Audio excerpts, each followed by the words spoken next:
Yeah. I had to prove that he was in Vietnam, even though he had the Vietnam Service Medal. Oh, well, we don't have those records. Really? Okay. Isn't that awful? Oh, it was terrible. It was the whole thing It, horrible. uh, But What I is just going? decided I wasn't going to let it go until I died. So,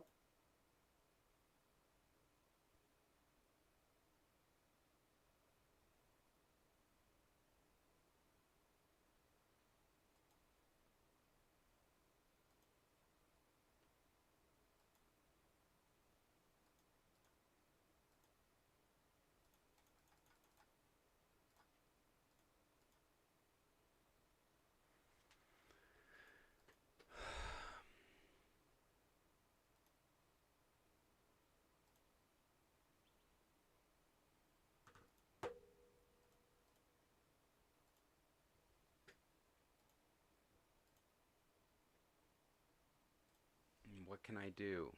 What can I do? It's not working at all. I'm streaming on YouTube, but my meat is not functioning. It's so bizarre. What is this computer worried about right now? What is it doing so hard? It's deeply involved in. Was it Google News? Am I going to be blaming Google News?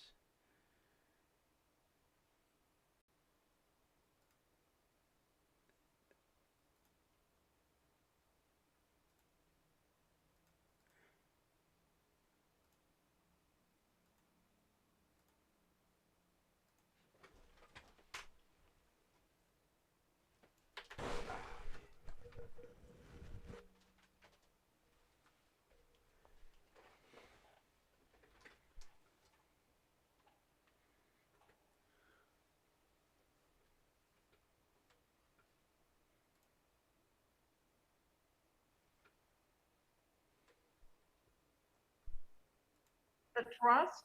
about yes. 2 years. So they were There's Scott. they Hey weren't going to be guys. able to close the trust fast enough. Well, we've got a closing date. Can you believe All this? right. November 5th, Wow. in I did. order to try and get the trust closed. Great. So the Mexicans that are buying it were like freaking out. And I then didn't think that would affect Mexicans. That it would legally, it's just up to you to close it out, even after the house has already closed and they own it. You still have time to close. You're obligated to close it out, right? right, but he's getting a loan. He's not paying cash. Oh, Okay, okay. The bank is um, the bank wants to close on November the 5th. Hmm. So I don't know. Anyway, I'm sure it'll all come out in the end. Tammy's working on it really hard, and Tammy is a problem solver. She'll get it done. hopefully we'll get it done. You know, it helps that she speaks Spanish and everything.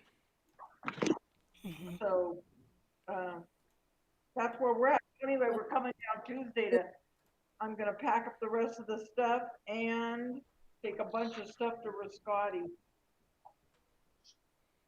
Ah, good. Good move. So, Are you going to settle in Green Valley? huh? Are you going to settle in Green Valley? Well, yeah, we bought a house last year in Green Valley. Actually, we've owned it 1 year now. amazing. So, you know, I'm glad we bought it when we bought it. Tell me about it. I've been looking and everything is really expensive. Oh my goodness, it's crazy. We're renting a little condo that's smaller than my house in San Carlos, and my house in San Carlos isn't very big. And these things were built in the 80s. They were apartments converted to condos. And one of them that I've always liked, but refused to pay that kind of price, one of them just sold for $350,000. Wow. Parking is, there's a carport, but it's a football field away. You know, I can't believe the prices they're getting for these things. And they sell, if you don't go look at something Mm-hmm. at Yep. 8 o'clock in the morning, the day that it goes on sale, by the afternoon it is sold.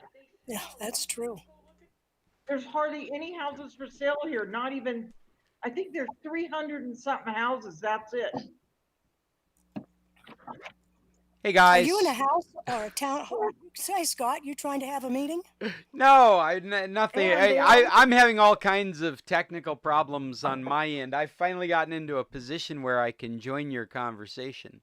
Nothing's working the way I expect it to, and I've been up since 6 in the morning working on just this, and it was working perfect until right after Paul joined me. And I'm not blaming Paul. It's not Paul. It's just ironic that right after the first person joins this meeting, everything falls apart on my end. Good morning. Can you hear me? Yes, good morning. Who is that, Stanley? Yes. We've got a good group of people here. We've got 10 people in our meet group, and I'm really sorry for starting so late. I'm glad that we can all entertain ourselves so easily while we wait for me to get going. I've got a very important announcement. Oh, okay. At the top of the hour, what do you got, Stanley? I've got a complete 5 seasons of Pole Dark. Pole Dark. You've got all 5 seasons. All 5 Yay! seasons. I could put it on a DVD drive and mail it to somebody, and then you can copy it and pass it around. And it's a great masterpiece series. It If you is don't great. already- I'm watching it right now. So Great, isn't it? Stanley, do you actually have it saved as files on your computer? I have it on my computer. They're in files, but it took me almost 3-4 days to download it because it's very extreme. You know, I haven't looked at the total size, but I could let you know. Yeah, I bet it would take a couple of DVDs, standard DVDs, for depending on the quality that was downloaded. I think I could put it on a. No, these are in MP3 format. I'm sorry. Yeah, they're in the MP4. video format. They're in the video format, but a DVD I think would probably cover the whole thing. It's not it's not. I'll have to look at the files and let you know more. Yeah. But, Well, that's great. this And is what I you know what you're reminding me of is a number of years ago, my friend went on vacation with his kid, and his kid, being like 14 years old, took a external hard drive and passed it around to his friends before he left on vacation. And his friends would take the external hard drive and just dump all kinds of content onto the drive, so that when he's out on vacation, he can explore all this stuff that they were recommending. And it was movies and TV shows and music and games and things like that. And that was their way of I don't know, socializing with content. Right. Well, I belong to this one. It's an HTTPS site that I'm a member of, and that was available for me as a download. But each season took me over to download. Is somebody's and phone ringing there? Oh, Hello? it's Yeah. Irving. Yeah, we're looking maybe Yes. 1 megabyte per 1 or 2 Oh, great, Ken. megabyte How are you? per hour to download. You know, it was not a. Oh, it's funny, I was thinking about you. But nevertheless, I got it. Well, that's very cool. Thank you, Stanley. That's a nice offer. And in case you guys aren't aware, I have pushed the record button and the YouTube button, and so we are going out live with somebody is over there watching us. And it's probably one of us that just doesn't want to be in the meeting.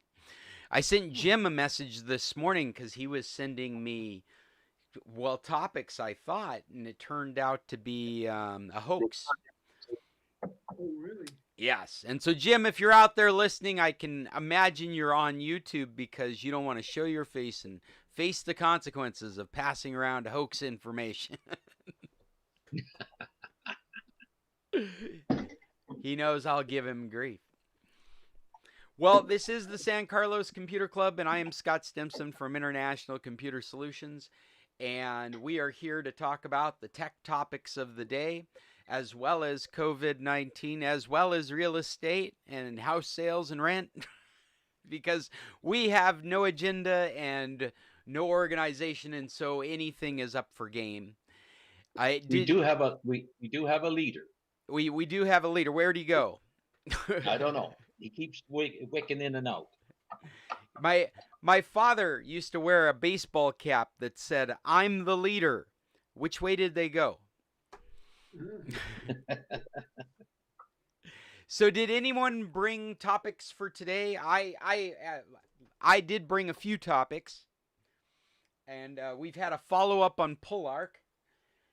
There was one follow-up here I wanted to make. The Mac stuff. We were talking about setting iOS devices and their default programs, and I was convinced that you were able to do it. And it turns out I was convinced you're able to set your own default programs. And if you need to be brought back up to speed, this is the default mail app, the default web browser. So you're not locked into Apple stuff. You could use a mail program that you got from the App Store, and you could use a different web browser like Firefox. You could set that as your main web browser. And on the iPhone right now, that's just not easy to do. And so it turns out the reason I thought you could do it now is because since July, I've been listening to how iOS 14 works. But that has not been released yet. And so last week we talked, and I think Judy and I went through a number of instructions, and none of it was relevant because iOS 14 is not been released for your devices yet. And it's only beta testers that have been using this stuff. And they've been using it for a long time. And because I don't own an iOS device, I got caught up in the minutia of their newer, their testing stuff versus what's actually out there. The current iOS version is 13.6.1. And I'm not aware of a 14 release date yet. But I imagine before the end of the year it'll happen.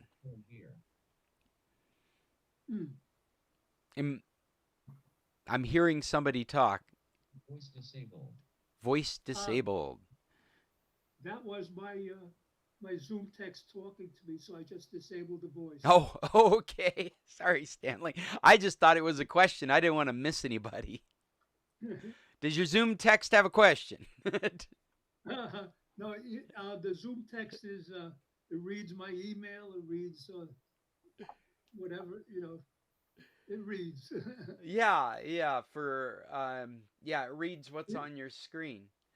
Yes, visually impaired, right. So as follow-up for that, if you're interested in information, I know Judy and Cheryl are using iOS devices. There's information about iOS 14 at a article that I'll post on our website, but really there is no setting default apps yet. Right. Okay, Scott. Yes, Scott, sure. We missed a couple of weeks, and before that, we were talking about storage, and we were looking at Google Drive versus iCloud. And I am now ready to make my final decision. So I'm wondering if you had found out any other things, because when we left you, you were going to look into it a little bit further with family and sharing and stuff. I'm sorry, Cheryl, I did not come prepared for that. I have looked at it and then left it, and it's not fresh in my mind right now. I'm sure if we talk about it, it'll start leaking out as information does. But I can't focus on, I don't have that specific information at the moment. You I have a probably prepared it for me 2 weeks ago and now it's gone, but I missed it. Sorry. Well, we've talked about it. I'm sorry. I think I hear Chester trying to chime in. What do you got there, Chester?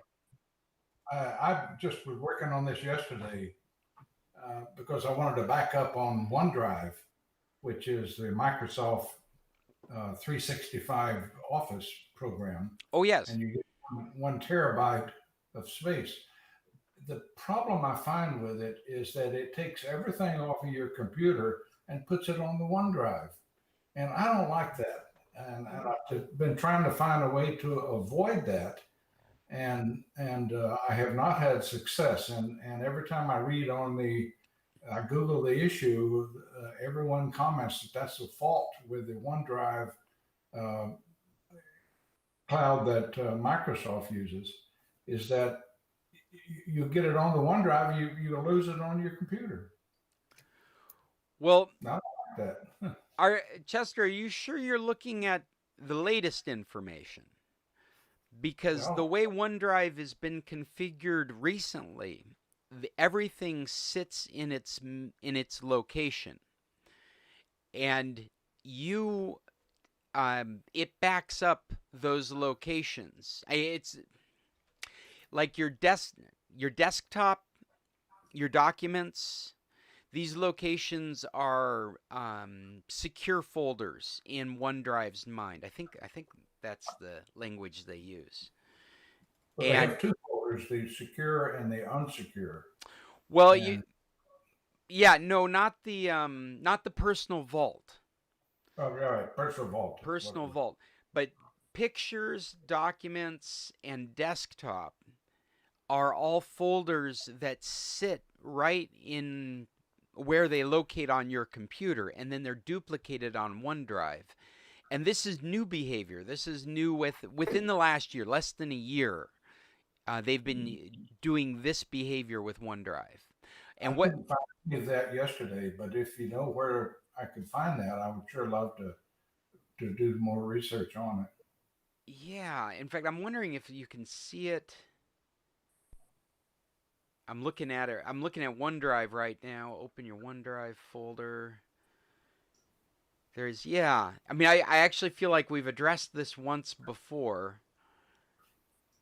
No, we never finished the conversation. Okay.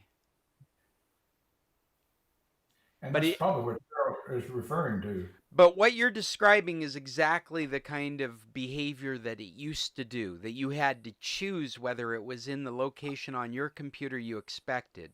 And you had to make a mental shift in the paradigm. You had to think, well, because it always resided on your computer. In the older way of doing it, it always resided on your computer, but it organized itself in a OneDrive structure. And so your copy was in a OneDrive structure and it was up in the cloud.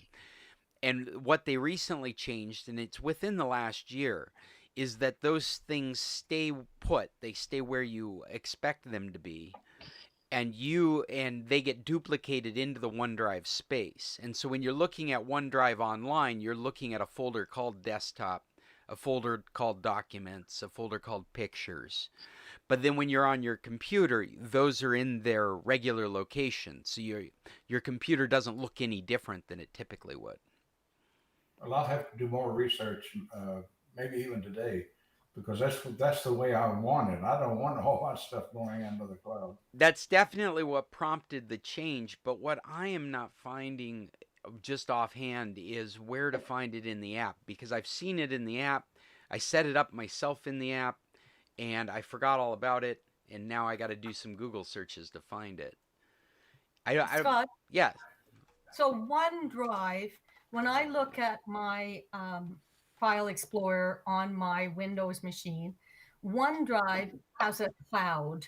Is OneDrive a Microsoft cloud? Yes, that's what it is. If you're, Okay. if you are,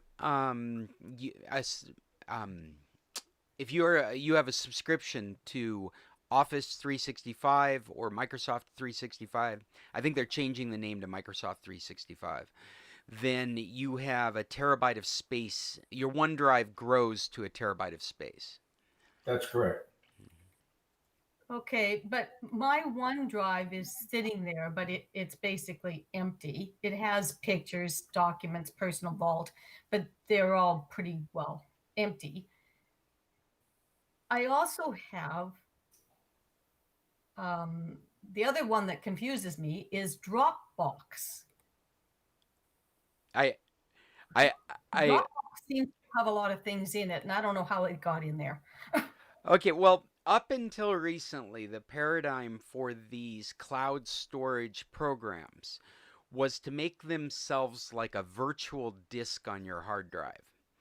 So you would install OneDrive, and there'd be a OneDrive, like there'd be an A, B, or C drive, or a Macintosh HD. There would be a OneDrive that you And would a go Google to. Drive. Yeah, and Google doesn't do that anymore, but Google used to do that. Is they had a Google Drive, and it would sit right there in the hierarchy of your file system. Your local hard disk would be there with your documents and your account, your pictures, and then right below it there'd be another object there, and that would be this cloud storage hard drive. And that was the way everything was done for a long time. And that's what Chester's say. That was the complaint with OneDrive, is that anything you wanted to put up there, you had to physically move to this other drive, and then it wasn't, or it felt like it wasn't on your computer. Now, the truth is all of these things synchronize with your computer. So there's a file, well, probably the best example I could give is if you were to disconnect from the internet, everything that's in OneDrive would still be in your computer. You'd still have access to it because you have a full copy. But before, the copy resided in this structure, this disk structure that was a OneDrive disk and its own hierarchy. And so if you wanted to put something in OneDrive, you'd have to take it off your desktop or take it out of your documents or take it out of your picture folder and stick it in your OneDrive.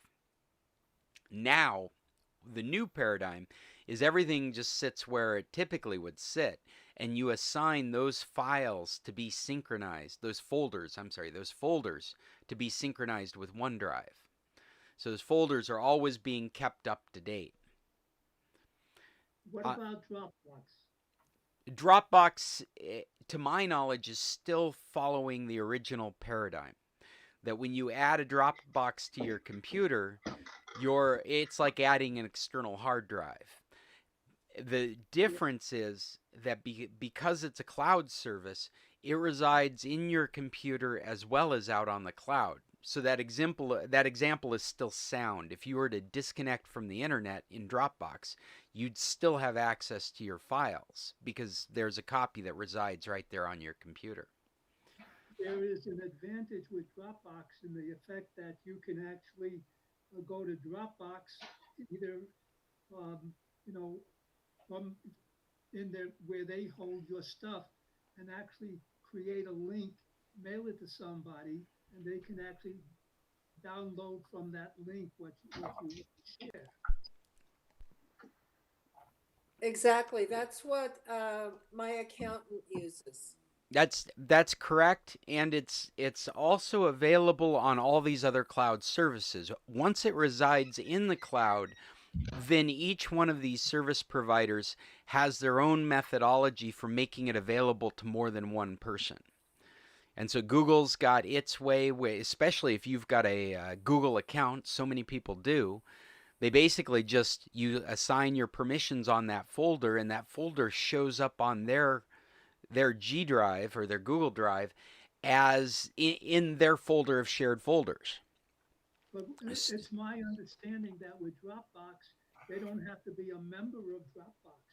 All they have to do is download that link and still have access to what you have on Dropbox, I believe. No, you're absolutely right, Stanley. Each one of these actually will provide a hyperlink that you could put into a web browser. And at the very least, you'd be able to go to a web page that gave you the ability to download and access the files that are sitting in that location. And so OneDrive used to be an external hard drive, paradigm, and that's changed now. That's more a duplication paradigm. It's more like a backup now. You assign. In fact, I finally did find it here.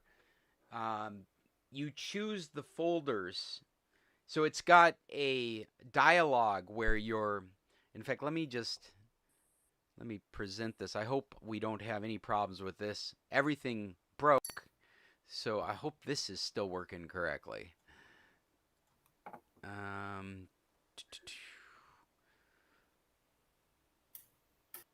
Cool. Can you Oh, guys see sorry. that okay? Yeah? Is it working? You're presenting. All right. Awesome. So this is all about choosing what OneDrive folders to sync with your computer. And right here you can see the paradigm is very similar to setting a backup. You just go down your list of folders in your computer, putting check marks by the things that you want to make available in OneDrive.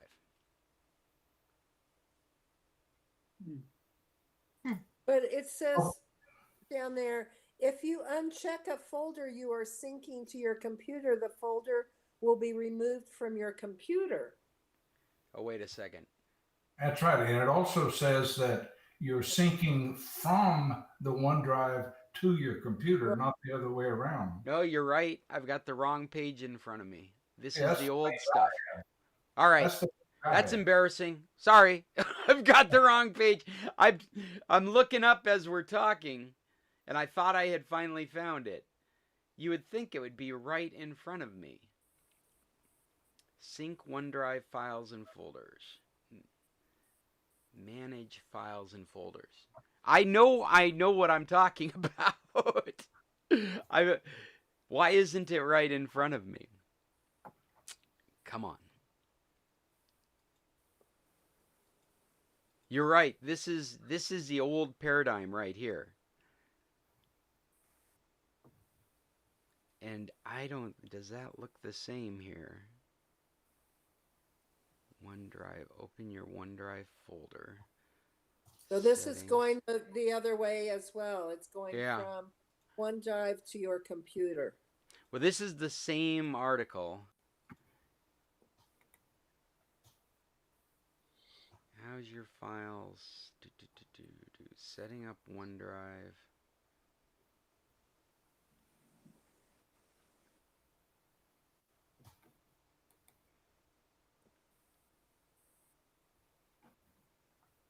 Well, it looks like it's right there. Yeah, this is it. To sync. To sync is what we're doing. Another way is to select sync. Individual file. Yeah, so you basically I knew this too, but I didn't make it clear that these two paradigms coexist.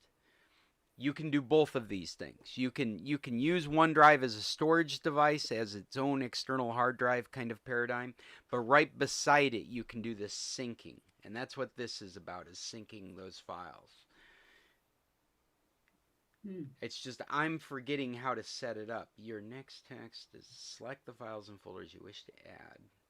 Do the same step and you wish to include as part of your OneDrive. All right. While we're on this journey together, let me just see. See, I only have the 15 gigabytes of OneDrive, so I'm not going to be able to sync very much data. So I've never set it up.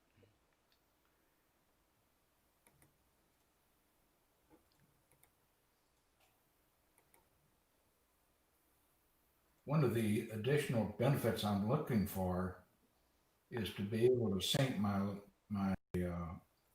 desktop to my laptop, which I don't run very often, but I would like for it to be up to date anytime I turn it on, and accordingly sync. Excuse me. All right. Settings. I found it.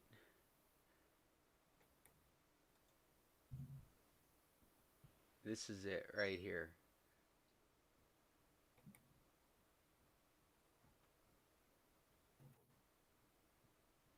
And it's just taking its own sweet time.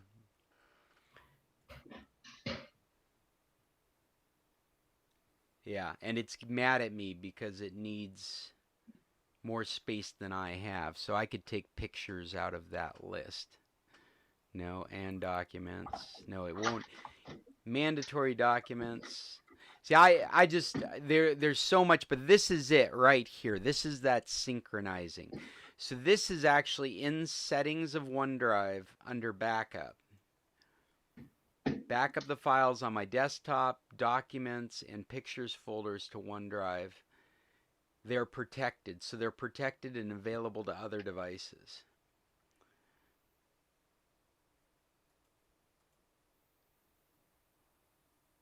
And this is the choose folders option right here, where you can add any folders on the hard drive. Sync all files and folders to OneDrive.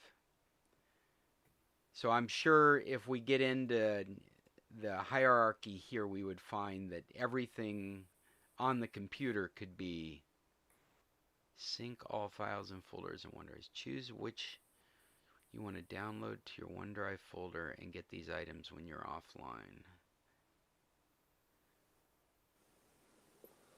Yeah, okay, so this is take one small folder and sync it and see if it leaves your computer.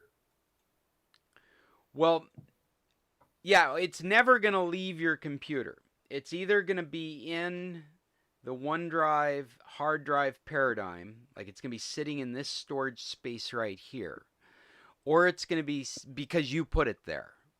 And that's the reason it would be there, is because you put it there. Yeah, like right here next to it. Let me just take this file and drop it here. So I'm dropping this in OneDrive. There it is. It's just sitting in the OneDrive, this HP chat screen. This is me doing tech support on a laptop. So now that doesn't exist on my desktop. It only exists in this paradigm of a hard drive. And there's a copy on my hard drive, and there's a copy out in the cloud right this moment, because I've stuck it in there. But if you configure it to sync the folders like we were just looking at, then by sitting here on the desktop, it would be sitting on the desktop folder that's been synced. Mine hasn't been synced. That's why it's not in this folder. And I just realized I'm making all these hand gestures over here you guys can't really see, can you? No. Because my video is not on the presentation. I can see you. Oh, you can see me at the same time I'm doing this? Oh, Yeah. I can too, but you're a little. Your little icon again. I'm a Yes. little icon. Oh, okay. Well, then the gestures are lost. It's, Scott, I can see them, and so far you haven't embarrassed yourself. oh, thank you. I'm Thanks, glad you're Mom. with me, Mom. So yeah, that's the only difference. Both these paradigms exist in OneDrive. It can appear as a hard drive on your computer. You can stick things in it like it's a hard drive. What's in there stays on your computer and is duplicated up in the cloud. You can also use this backup paradigm where everything sits where it's supposed to sit. It doesn't move around on your computer, and you just specify that as something that should be in the OneDrive, and the OneDrive keeps it up to date. So Chester, it's kind of the best of both worlds.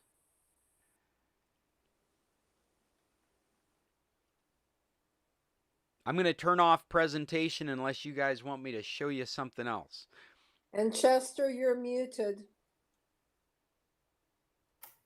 Sorry about that. I was just talking to myself, wasn't I? Oh, okay. Well, yeah, so I think that answers your question. Yeah, it is doable. I'm a little embarrassed on how long it took us to get to that answer, but I knew it was out there. I just didn't have the right instructions in front of me. I've spent a lot of hours trying to sort this out, and if I can do it via the backup opportunity, then I'll give that a shot. Yeah, yeah. I think it's a good way to go. A lot of people have subscribed to 365, and they're in the middle of a name change. So it started out as Office It has, 365. the name has been changed. Oh, it is. It's Microsoft 365 now. Yeah, right. And They notified us a couple of months ago. okay, yeah, I know they've been trying to rebrand themselves for a number of months. Well, if a lot of people have that subscription, it's very reasonable. It's like $100 or even less. It's like you can get it for $70 a year, and you get that 1 terabyte of space. And all of a sudden, you don't need to worry about backup hard drives. You can just configure your OneDrive to save everything. How And many computers can you use on that one subscription? They, I, I'm thinking it's 5, but I don't even. I think you're right. I think the $69 one is one license, and I think that the $100, and this is a year, $100 a year gives you 5 licenses. That's the one I have. Yeah. Yeah. And so That's you can, and then all the mobile stuff is free. So if you've got Android devices or iOS devices, their suite of software is free. The Word, Excel, PowerPoint, all that's available on those devices. They are mobile versions. They're not desktop versions, but yeah, in fact, you can use that without the subscription. Now, is 365 available only on 10 and up, or is it available still on the old 7? Oh, that's a great question. I don't think it's available. I can put it on my list to look up because that's very interesting. I do not believe that it is, though, available. Yeah, I would think. Let me do a quick. Then if you're using the 7, I think I would go with one of the older programs of Office, which were good. I wouldn't be surprised if you have trouble using OneDrive in 7 just because of the changes made. Yeah, that's the problem. The idea is to be able to use another computer with 10 and be somewhere else and still have access to all your files from your main computer. I just use OpenOffice. With Windows. Yeah, I use OpenOffice and Google Drive all the time. I don't really worry about a subscription, but who knows? Yeah, it looks like Windows 7. There's an article from 5 days ago that says that Windows 7 support for Microsoft 365 is ended. Right. Yeah, well, actually, no, it says it's ending. You can get into it until January 14th, then it's gone. Uh-huh. So right now it works. Well, so there's OneDrive. Out of the ones we talked about OneDrive, iCloud, and Dropbox, and Google Drive. And Google Drive has stopped offering the paradigm of an external hard drive. They've stopped offering anything resembling a hard drive on your desktop computer. They used to have a Google Drive that would pop up just like the OneDrive would pop up, and you could drag things to it. But now what they have is an app called Backup and Sync. And you download that and you point it at the files, the folders that you want to keep synchronized with Google. And then it runs in the background of your computer periodically, making your Google Drive up to date. What's frustrating from my perspective, and it's because I grew up on desktop computers, is that there isn't an easy interface to those files from the desktop.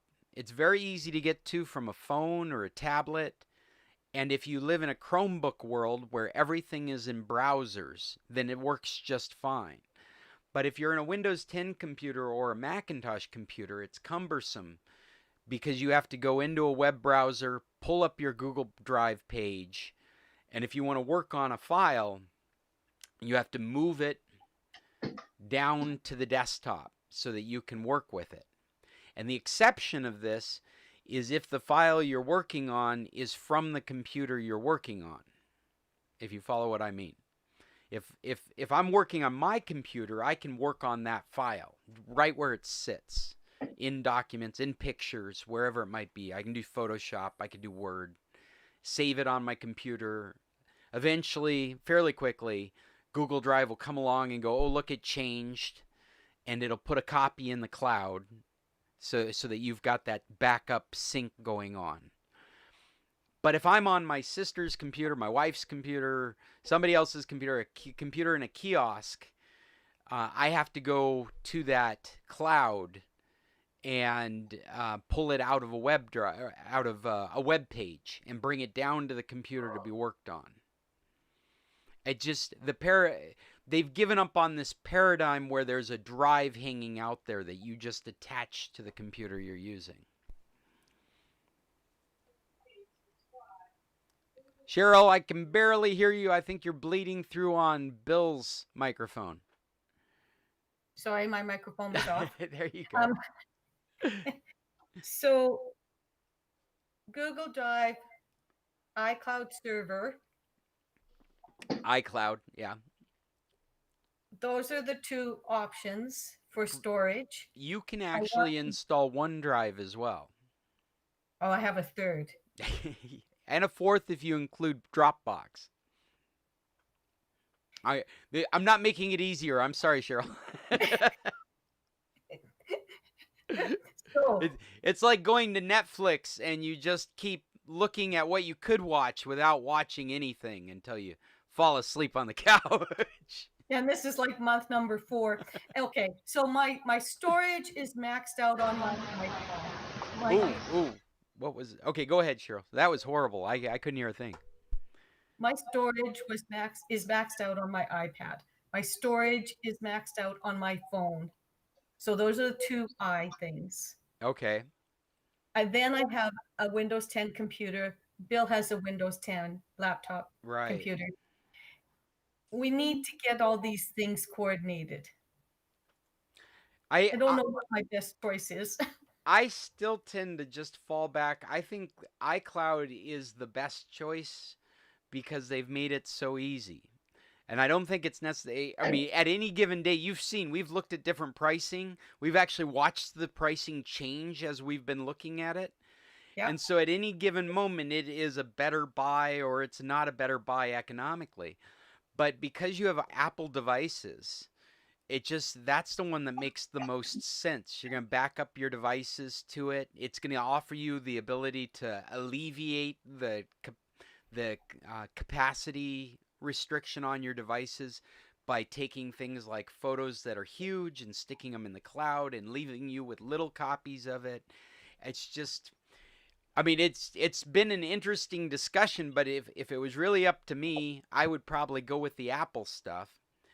And the Apple stuff creates on your Windows 10 devices, there is an iCloud external hard drive paradigm.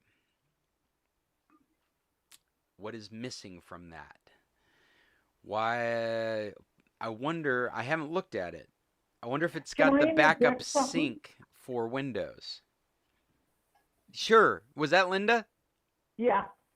Go ahead, Linda. You know, I find that people, now this isn't you, but generally people, and I've helped people in the past, they're purchasing a cell phone and they are only looking at the price of the cell phone and they don't look at the storage in the cell phone. And there's so many cell phones out there now that you can buy. Yes, you're going to pay a little bit more money, but you can get 128 and that you almost never run out of space.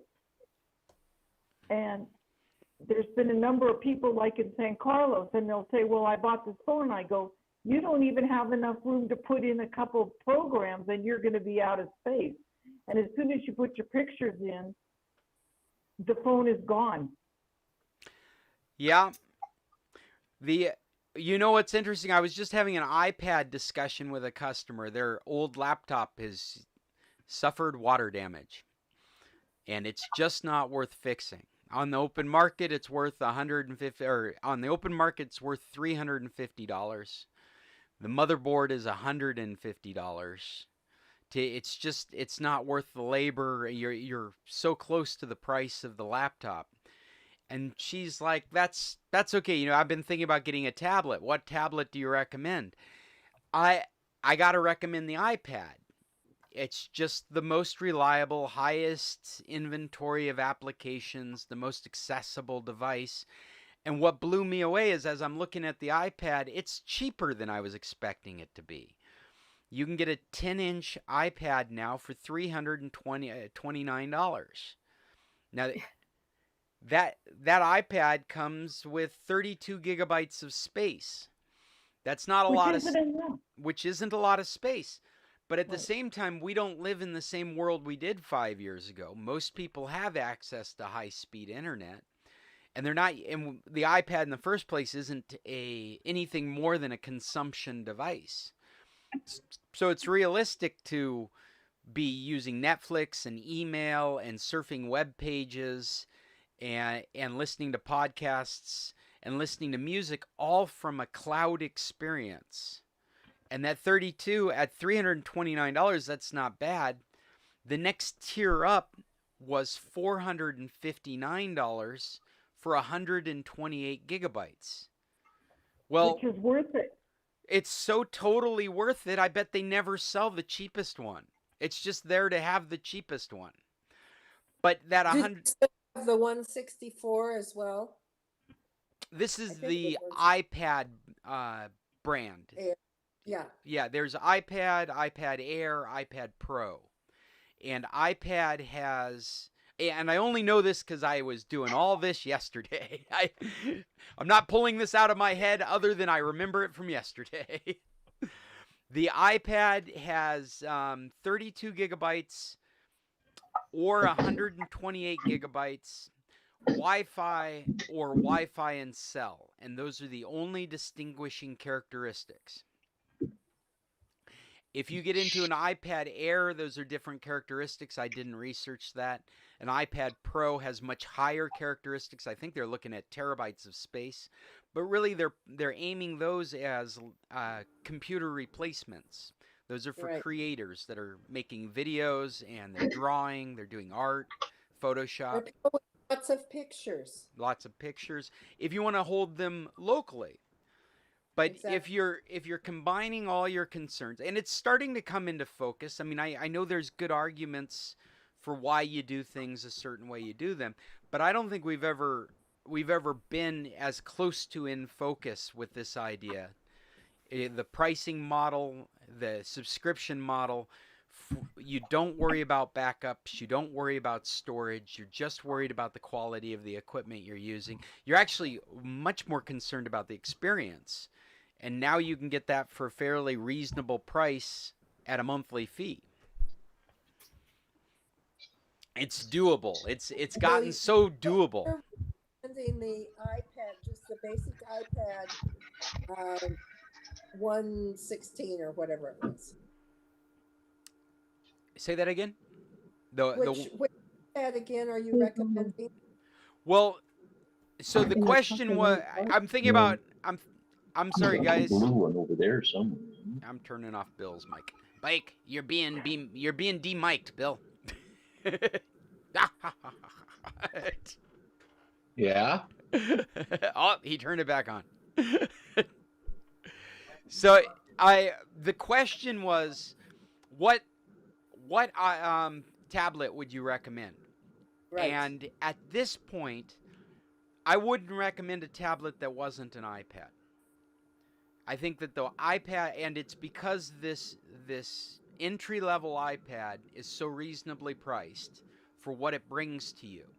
And when you compare it to your Android, I mean, because that's really what we're talking about, is which iPad do I need, or is there an equivalent Android tablet I should be looking at? Well, right now, there isn't an equivalent iPad or Android tablet to look at. All the Android tablets are fairly worthless. There are some very powerful Android tablets that are interesting to look at, but then they go up into these price ranges that are way right there with premium iPads. There isn't a $300 to $400 Android tablet that can compare to that iPad being offered from Apple. And that I see that from a user experience standpoint.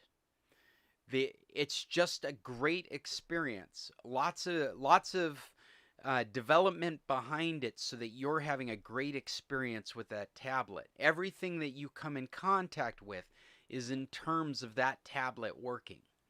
There isn't weird screen proportions. There isn't apps that are well, I mean there are, but there's a huge inventory of applications that work perfect on these devices. Whereas you can't say that about the Android devices. There's the majority of Android, or close to the majority of Android applications, are phone apps that have been exploded up to a tablet size, and so you get oversized buttons. Or worse, you can't rotate it. You're just stuck in this 10-inch portrait mode. Would that be an Amazon tablet? What, an Amazon tablet? Yeah, or a Samsung tablet. I mean, they do what they do. If you wanted to watch Netflix on a 7 to 11-inch tablet and not pay more than $100 for it, that they're there. The Amazon, but it comes with all these caveats that you have to realize that things freeze at times. There are times you rotate it and it doesn't rotate correctly. There's apps that say they can install and they don't really work. And I mean, that's your whole experience with that kind of device. And they're so cheap because, well, in Amazon's case, is because they really want to sell you services around them.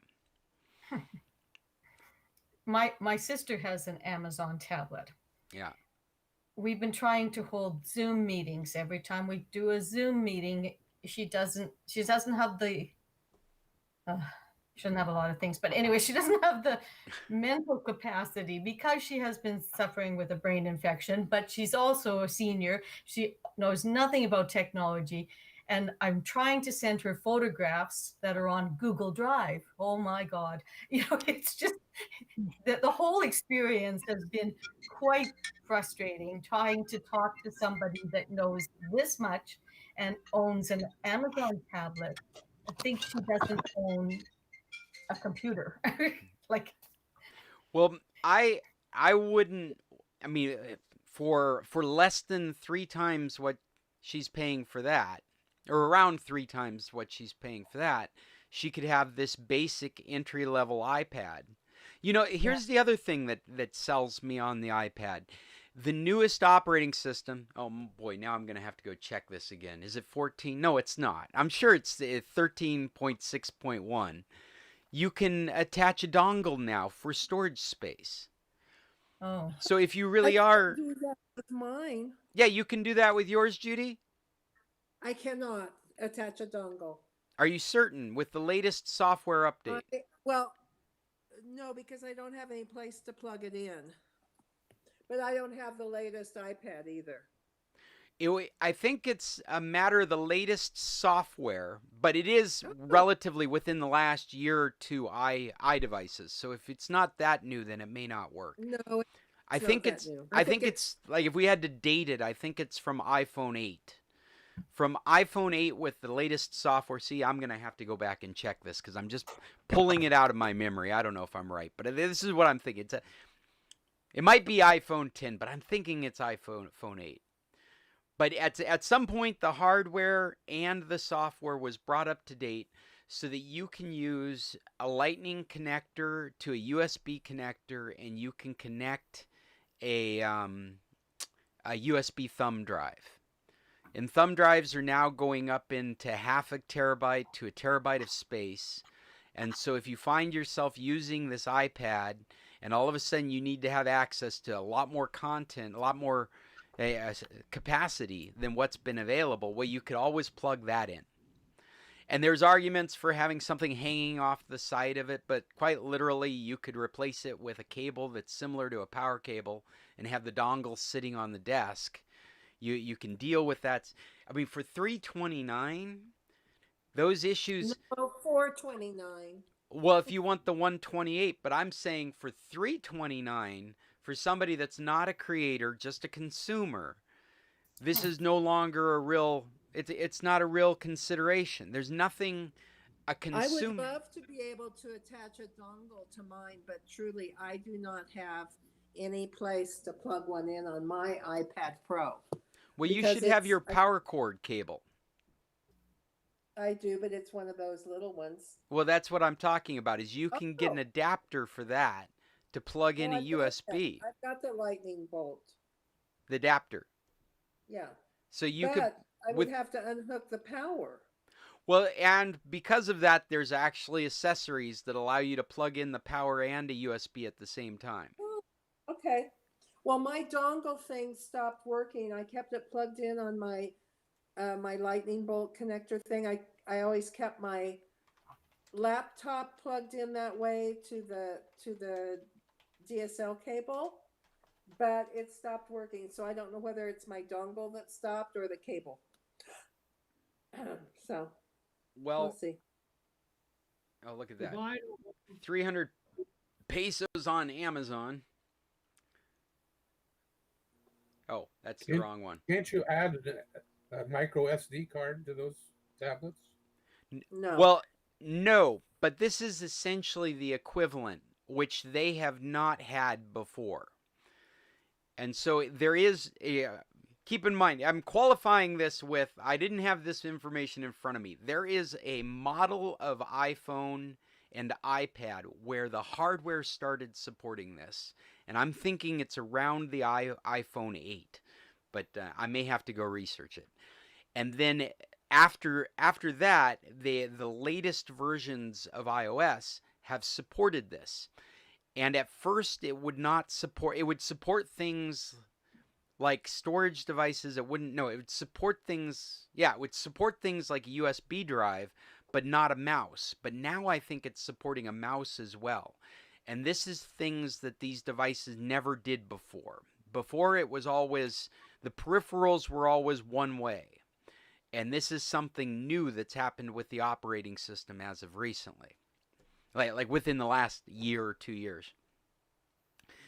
So you can get a dongle that would allow you to plug in with a lightning cable or a USB-C cable, because I think the latest ones have a USB-C connector on it, a power connection, and a USB connection. And as soon as you have a USB connection, then you can connect a hub and you can connect up external hard drives and things of that nature.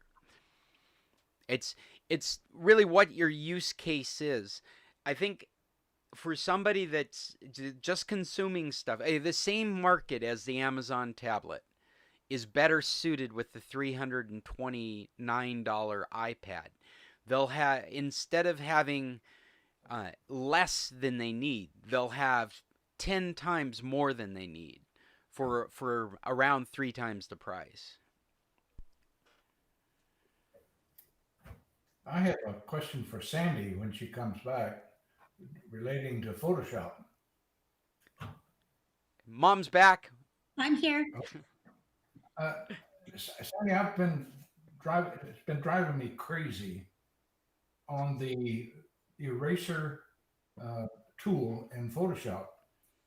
You can change the size of the eraser, and the little circle that that would normally indicate the size of the erase is twice as you actually erase twice as much as you're designated for, and I can't seem to get that back to normal.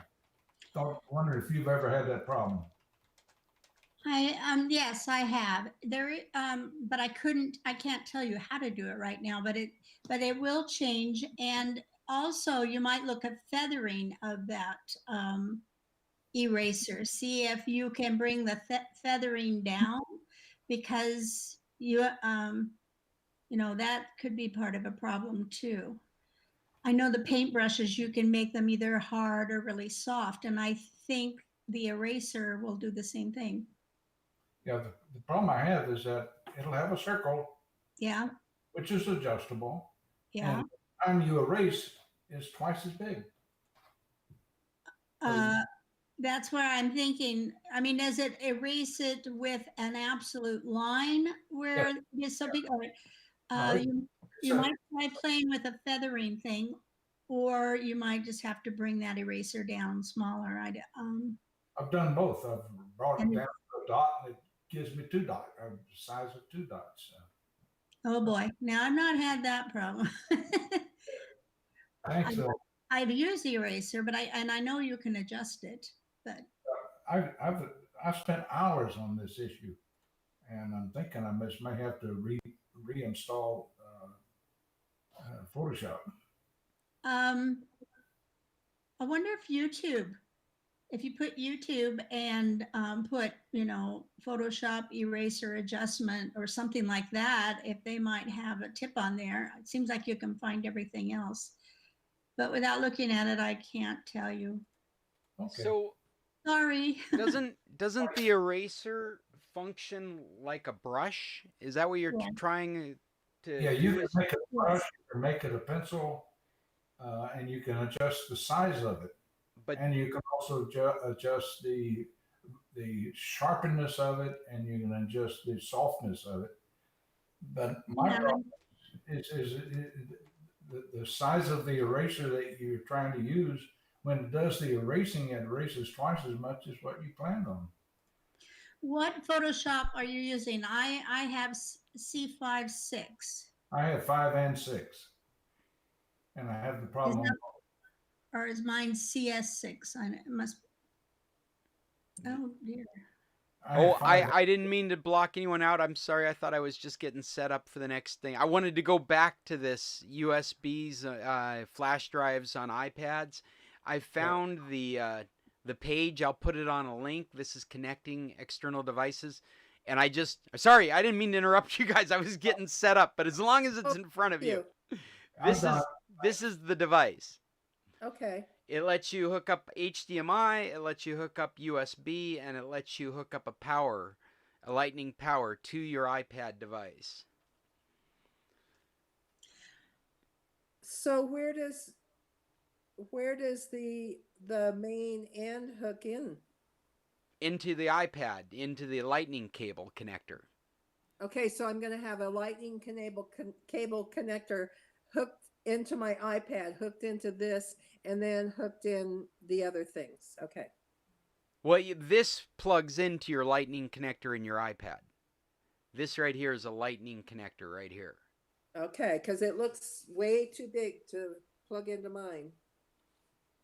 Well, think about what size USB is, because this is definitely a zoomed in picture.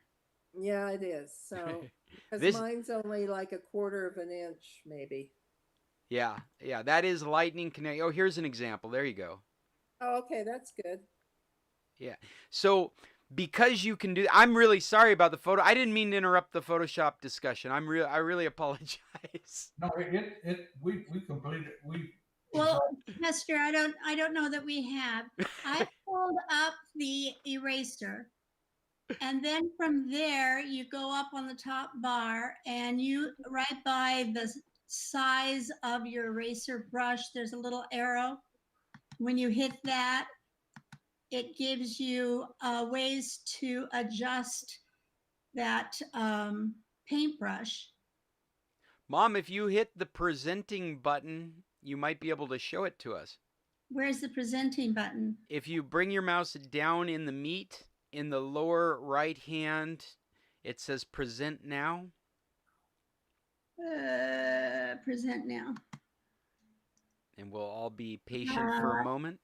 All right, present now, your entire screen, a window, Chrome tab. What do you want me to present? Probably entire screen, unless you're looking at porn, that'd be embarrassing. But you could do the entire screen, it'd be the easiest thing. He might need to airbrush it. Okay. Where, I see, do you see that I've presented? No. No. No, Chrome wants to share contact with your screen. Blah, blah, blah, blah. You can tell I haven't done this before. But for some reason, it won't let me share. It won't let you share the entire screen? No. Let me try it again. Present now. Your entire screen. And then patience. Share. No, it doesn't share with you guys. Huh. Weird. Oh, wait. Huh, wait. Ah, there we go. Well, I don't know that we are there. Yeah. Hang on. I can't see my. Hey, there we go. Hey, I get to see what I look like to you guys. So now I want to do, which I have up. Can you see this now? Yep. Yes. All right, here is the eraser. Here's the eraser. Here it tells you the size that you have. And then here is where you get all of these different kind of shapes. Now those are your paintbrush shapes. They're also your eraser shapes, and most any other thing that you paint on or erase or correct, if it's using this paintbrush format, you can adjust. Here is the hardness. Some of you, or maybe all of you, know this. I don't know, but I'm just sharing it because I haven't done it for a while, and it's kind of fun to know how again. This will give you the size. You can get quite large there on size, or quite small. And if you use the hard small, that might work for you. Hard. Oh, I've tried all of those. All of these? Okay, then I don't know what, let's see what this one does. Okay, here's new brush. Have you done the new brushes? I've done all of those, but hey, that's here's another point. I'm sorry, Scott, but have you tried the opacity and the flow, adjusting that? Yep. All right. Wow. You know as much as I do, or probably more, but that's what I know. So, Chester, if you start up a new project and you go to use the eraser, is it's erasing too big for you? Is that what you're saying? Well, you can adjust the little circle. Right. Yeah, but when it does the erasing itself, it doubles the size of the erase. So you think you've set it to the size you want, and then it's going beyond its boundaries. Yes, it doubled the boundary. Doubled the boundary. And none of this will adjust for it, huh? Not that I've been able to find so far. Wow.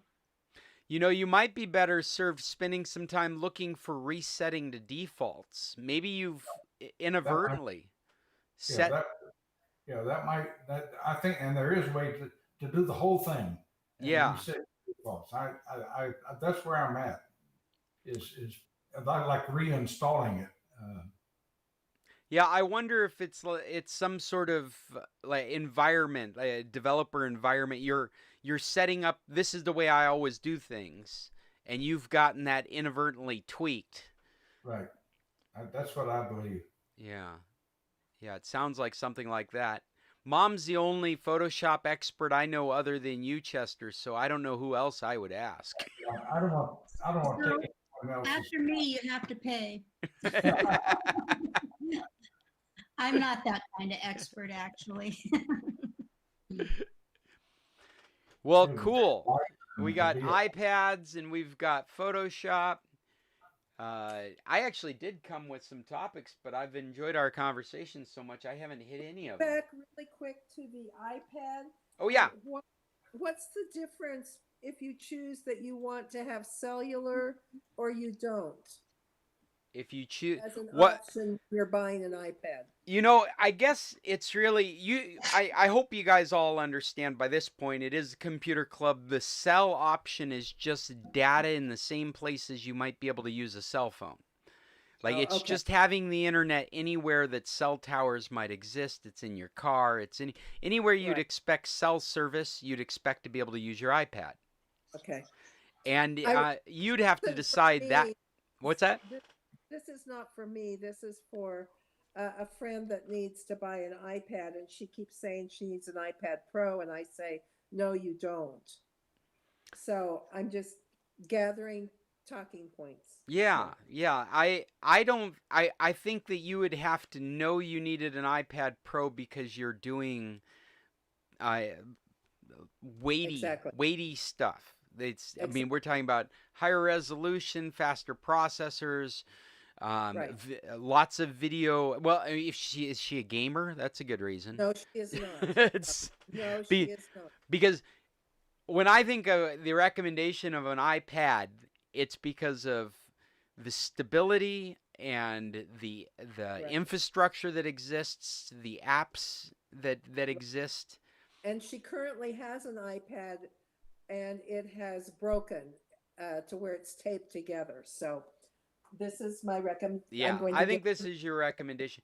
A 10 to 11 inch. It's almost an 11-inch screen. Right. Well, actually, it's 10.2 Yeah. because I just looked it up. Is it 10.2? I thought it was no. It's 9.7. I don't. Yeah, 10.2. Yeah. Yeah. Yeah. And it's 429. It's 128 gigabytes without, and that price is without the self Wi-Fi calling or whatever it's That's exactly what we discovered yesterday. Was the storage capacity is worth it. That upgrade to 128 gigs for $100 is completely worth it. Oh, pardon me. It's completely worth it. The $150 more for cell is not worth it. Right. I mean, we live in a world where Wi-Fi is everywhere, and it's just you would have to have a real use case. There'd have to be a reason you needed to be on the internet in the middle of nowhere where there's a cell tower. Right. It's just not worth adding it. Okay, that was my question. Thank you. Cool. And that, I guess that was one of our topics. That was a follow-up topic, wasn't it? No, that was, we did the dongle and all that stuff. Yes. Yeah. Connect external devices, an iPad. I wanted to bring up in my list here. I thought you guys would find this interesting. Just a really quick one. I'll put the link on our website. But I was just reading about a study in Ars Technica that says that bird deaths by windmills is down 70% by painting one blade black. They've been doing an ongoing study in Norway at a wind farm in Sola, that I actually practiced that pronunciation, still got it wrong. Sola. They've been doing this ongoing study since 2013 to evaluate if the birds, they've had deaths in birds. It's not a lot of deaths, I think, in my opinion. But they were able to drop deaths in by 70% simply by painting one of the blades of the black. So it's a 3-blade fan, I believe. It's all white. They paint one black. 70% of the birds avoid it. I think that would be an open space and go through it. Go running through it. Yeah, I can't figure out birds why they would run into those things. Well, I suspected that the other 30% were subject to seizures because it's going black, white, black, white, black, white, black, white, and they don't actually hit the fan. They just seize and fall to the earth. Again, it's survival of the fittest. Yeah. So. Wait, what do you mean, Judy? I mean that those ones should have had their little heads tweaked off before. Oh. So we're going to get the smart birds left, and the dumb ones will be gone. That's great. Anyway, on that note, I'm out of here. Bye. See you next week. Okay, well, I've got other things that I'm happy to share, but you're right. We have reached the end of our hour. Was there anything that people would like to hit before we get out of here? Any questions? Anything left? I saw we went up to about 11 people during the midst of our meeting, and we're down to 8 now, so it's been a good attendance here. Well, I have a question, Scott. Oh, please go ahead, Irving. I have trouble shutting down because I have so much fun talking to you guys. I'm going to leave you, Scott. Love you, Mom. Thanks for showing up. You. Yep. Bye. Bye. Go ahead, Irving. Well, we we adjusted my emails so that they talk to each other or sync, whatever it is. And now I find I'm getting emails that appear on my iPhone but do not appear on my desktop. Have you been having this problem for a while? I feel like we've already talked about this. We didn't talk about this problem. We talked about other problems, which I've reduced greatly through Google, figuring to solve some of it. It's still, I do get some repeats, but I think it's because there's a delay in the sync process. But this problem is more serious because it is something I may have to work on my desktop, and if it's on my iPhone, I can't. So what's happening is some emails are showing up in duplicate? No, that's a separate problem. The problem I'm discussing now is that, let's say you sent me an email, and theoretically, I thought it should appear on all of my devices, but it's not appearing on all my devices. It seems like that the iPhone is grabbing it first, and then it doesn't get to my other devices. So I can imagine that happening if the iPhone was set up for pop email versus IMAP. If I don't think it was. We definitely set it up for IMAP, but I may have had to change one of the configurations to stop the repeats. I was getting emails continuously throughout the day. If I got 10 emails that day, all 10 appeared continuously throughout the day. I did somehow solve it through Google, and it's far, far less than it was. It's not as big a problem. I don't know if one of them changed the configuration on one of the, like Gmail. Am I remembering this right, Irving, that it was a Prodigy server that was creating that? It was creating extra emails? We think so. We assume so, but not sure who was doing it. But basically, that's not my problem. That's now. not the problem anymore. The problem is now things. Well, the problem is that I have, let's say, 3 devices: iPhone, iPad, and desktop. Why can't I get all 3 to receive the same email sent to the same email address? Yeah, you should. If they're all on IMAP, at the very worst, I mean, maybe a little confusing, it's possible that if it's red on one, then it's marked red on the other devices. Depending that sounds like that sounds like something that might be it. And so yeah, maybe your devices act differently displaying email based on that status. That's a logical thing. I'll have to get on my iPhone.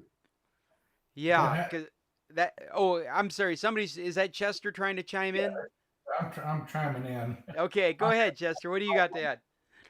And I have an Android, and if I receive an email on that Android, it doesn't come out on Outlook on my computer. And it doesn't come out at all? Oh, yeah, it doesn't come into Outlook. Okay. On your Android phone, do you have it configured for IMAP? No, okay. I don't. Because that's how it would behave if it's configured as a POP email account, and that was originally one of the issues Irving was working with, was getting everything set over to IMAP. And IMAP is more of this synchronizing, like we were talking about with OneDrive.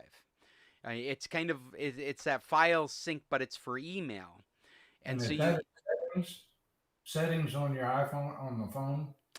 Typically what you have to do is you have to remove the email account configured for POP and reconfigure it and put in the configurations again, but as an IMAP configuration.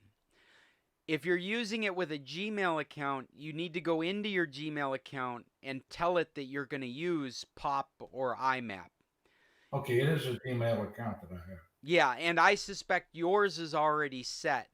But if you're listening to me and you're thinking about doing this, you need to tell your Gmail account in Gmail to support POP and IMAP, or one or the other, both or one or the other, before it's going to work. You can do both. Yeah. And you can also, if you go in, actually, regardless of what, yours is already set up, I'm certain. But I would still go into your Gmail settings and look for that. In fact, I'll get it in front of me so I've got the right language I'm using, because it shows you the instructions for your email client setup. It shows you the iPhone setup. It's got the server names that you might need and the port numbers you might need, and it's all right there in your Gmail account. Outlook, Hotmail, Microsoft, those MSN accounts, those email accounts, they do the same thing now. If you go into your settings and give it permission to be a POP or an IMAP collected email account, it will also produce the instructions for how to configure your phone. And then your phones and your tablets and your computers, depending on how new they are, many of them already know these settings. So if you go and you say it's a Gmail account, it'll work out all that stuff for you automatically in most cases. Good. With that, I think I'm going for breakfast. All right, Chester. I'm looking for, here it is. It's in Gmail under settings, the little gear in the upper right-hand corner. In fact, before you leave, Chester, it's relevant. Let me put this up.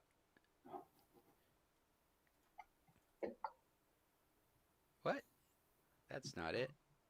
Adios. That's not it. Where are you going? Don't leave yet. Don't leave. It's coming. It's coming. I think it's coming. What are we looking at now? Good. Okay. So settings is up in the gear here. No. Setting, if you're in your inbox. Yeah. Settings. See all settings. It brings up the settings page, and across the top here, forward and POP IMAP. And here you can enable POP or IMAP, one or the other or both. And then here is a link, says configuration instructions. And if you click on those, that's a Google support doc that talks you through how to set these up. You can see it's got the IMAP address and the port numbers.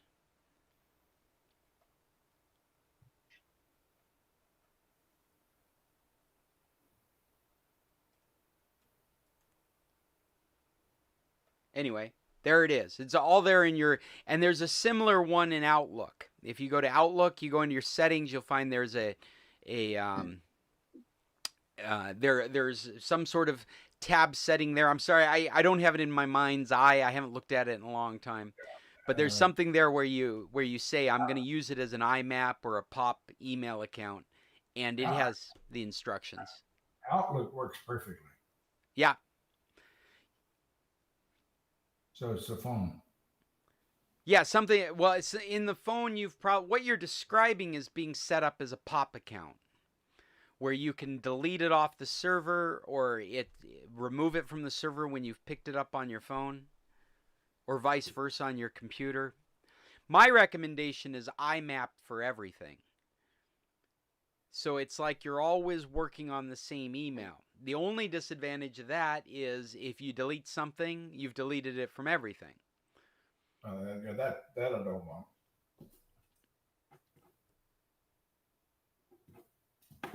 Thank you.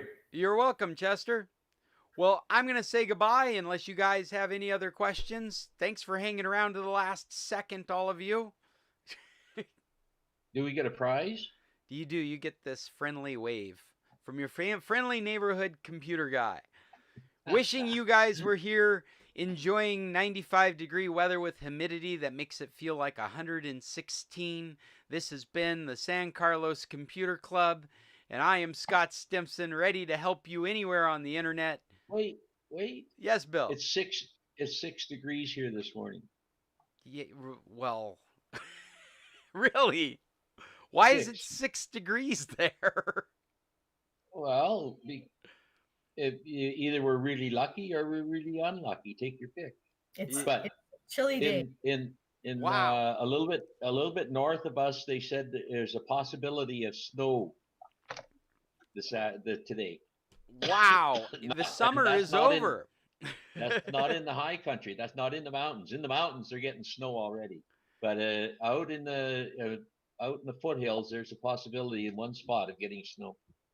It's just amazing. I didn't make note in the meeting, but you realize this is our 25th virtual meeting.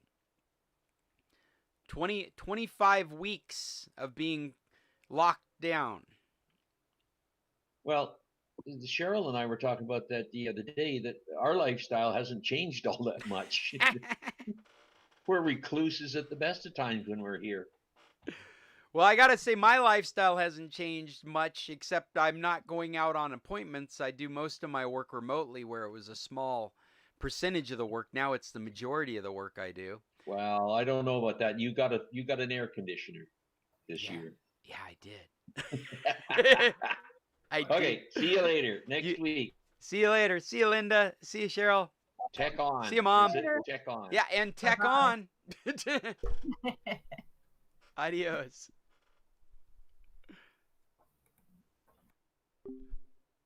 Well, that was the San Carlos Computer Club. I am Scott Stimson with International Computer Solutions. If you have computer issues anywhere on the internet, I'd love it if you get a hold of me, Scott at internationalcs.net.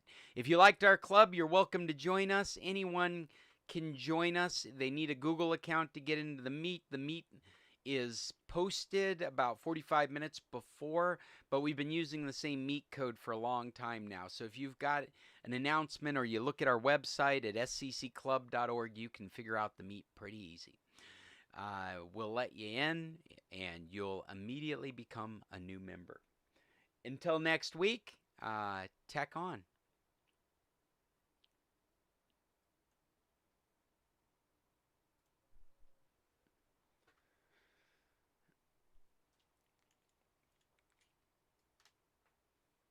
What the hell happened?